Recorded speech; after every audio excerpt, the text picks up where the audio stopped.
دیکھیں نبی پاک صلی اللہ علیہ وسلم زمین پر اللہ کے نائب ہیں.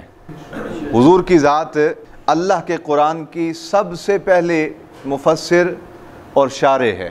اور میں کئی بار پہلے بھی یہ بات بیان کر چکا ہوں کہ نبی پاک صلی اللہ علیہ وسلم نے خطبہ حجۃ الوداع کے موقع پہ صحابہ کرام کو مخاطب کر کے فرمایا گواہ ہو جاؤ کہ اللہ کا دین میں نے پورا تم تک پہنچا دیا ہے. تم تک دین کے پہنچانے میں ہم نے بخل نہیں کیا، کوئی بات تم سے چھپا کے نہیں رکھی، بچا کے نہیں رکھی.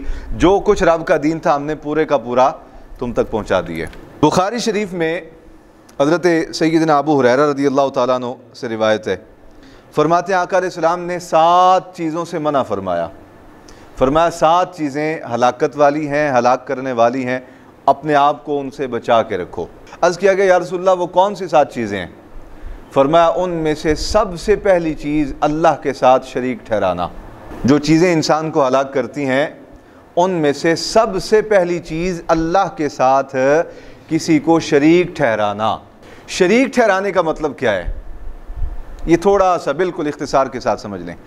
اللہ رب العالمین کے تمام کمالات، اللہ کی تمام قدرتیں اور اللہ کی تمام صفات یہ رب کی ذاتی ہیں اور یہ قدیم ہیں، ہمیشہ سے ہیں. انسانی عقل اس کا تصور ہی نہیں کر سکتی کہ رب کی ذات کب سے ہے اور رب کی صفات کب سے ہیں.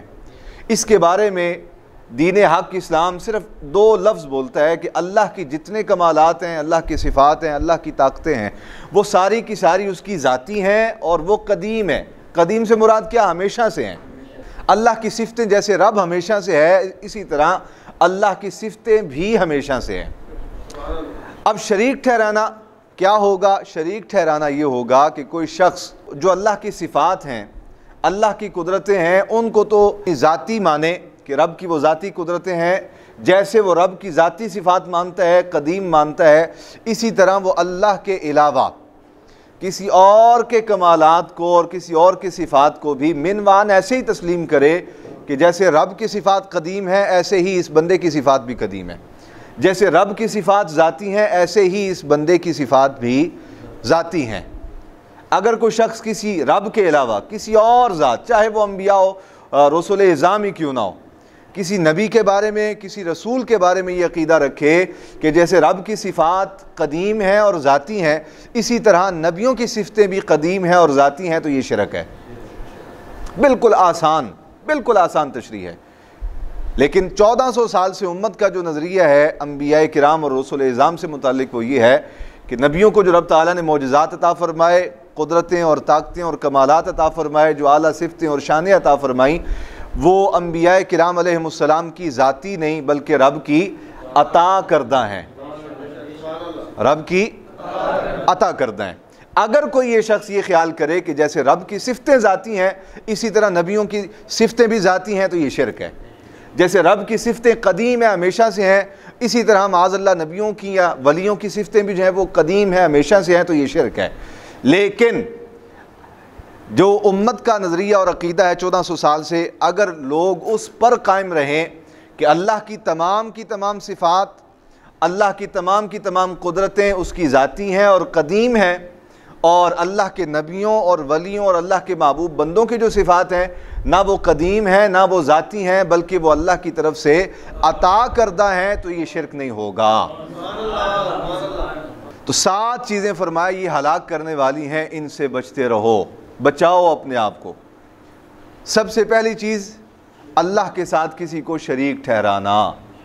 یہاں ضمناً یہ بات سن لیں، بعض دفعہ لوگ علم شریعت اور علم دین سے آگاہ اور واقف نہ ہونے کی وجہ سے ہر بات کو شرک گرداننے لگ جاتے ہیں کہ یہ بھی شرک ہے، یہ بھی شرک ہے، یہ بھی شرک ہے. اس طرح تلوار لے کے ہر عمل کو شرک کے زمرے میں کاٹ کے رکھ دینا یہ درست نہیں ہے. اگر کوئی شخص اپنے والد کی تعظیم میں اٹھ جاتا ہے، کھڑا ہو جاتا ہے، تو یہ شرک نہیں. اگر کوئی اپنے والد کی یا اپنے مرشد کی یا اپنے استاذ کی تعظیم میں سر جھکا لیتا ہے تو یہ شرک نہیں. ان کے ہاتھوں کو بوسہ دیتا ہے، ان کے قدم چومتا ہے تو یہ شرک نہیں. یہ صحابہ کرام کی سنت مبارکہ ہے. کئی ساری روایات ایسی صحیح روایات موجود ہیں کہ جن میں صحابہ کرام علیہم رضوان نے سرکار کی خدمت اقدس میں قدم بوسی کی اجازت مانگی، سرکار نے قدم بوسی کی اجازت عطا فرمائی. اور صحابہ کرام علیہم رضوان کئی سارے خوش نصیب ہیں کہ جن کو باقاعدہ سرکار کے قدمین بھی چومنے کا شرف حاصل ہے، سرکار کے تلووں کو بھی چومنے کا شرف حاصل ہے۔ قدم بوسی کرنا یا دست بوسی کرنا یا کسی کے احترام میں بزرگ اللہ والے اور نیک اور والد کے احترام میں کھڑے ہو جانا، یہ شرک نہیں ہوگا۔ اسی طرح بعض لوگ فتویٰ لگاتے ہیں، کہتے ہیں جی معاذ اللہ درود السلام جو جمعے کے بعد پڑھا جاتا ہے یہ شرک کرتے ہیں، اور کئی سارے اسے بدعت کہتے ہیں، کئی سارے کچھ کہتے ہیں، بہت کچھ لوگ کہہ جاتے ہیں۔ تو میں یہ سمجھتا ہوں کہ یہ قرآن اور حدیث سے ناواقفیت کی بنیاد پہ کہتے ہیں، کم علمی اور کم فہمی کی وجہ سے اور قرآن اور حدیث کے نقطہ نظر کی مکمل سمجھ نہ ہونے کی وجہ سے کہتے ہیں۔ اس لیے کہ جس ذات پہ درود و سلام پڑھا جا رہا ہے، امت کا اس رسول اللہ صلی اللہ علیہ وسلم کی ذات اقدس سے متعلق نظریہ اور عقیدہ اور ایمان یہ ہے کہ وہ سیدہ آمنہ رضی اللہ تعالیٰ عنہ کے بطن اقدس سے دنیا میں تشریف لائے ہیں، باقاعدہ ان کی ولادت ہوئی ہے، پیدا ہوئے ہیں، اور پھر وہ اپنی 63 سالہ زندگی مبارکہ گزار کر اللہ کے حضور پھر حاضر ہو گئے ہیں، دنیا سے تشریف لے گئے۔ تو رب کی صفات تو یہ ہیں کہ رب کو قل هو اللہ احد اللہ الصمد لم یلد ولم یولد کہا، نہ رب کو کسی نے پیدا کیا ہے نہ رب نے کسی کو پیدا کیا ہے، یعنی کسی ماں نے رب کو نہیں جنا، نہ رب نے کسی کو جنا ہے۔ تو رب کی صفات یہ ہیں اور ہمیشہ سے ہیں اور قدیم ہے۔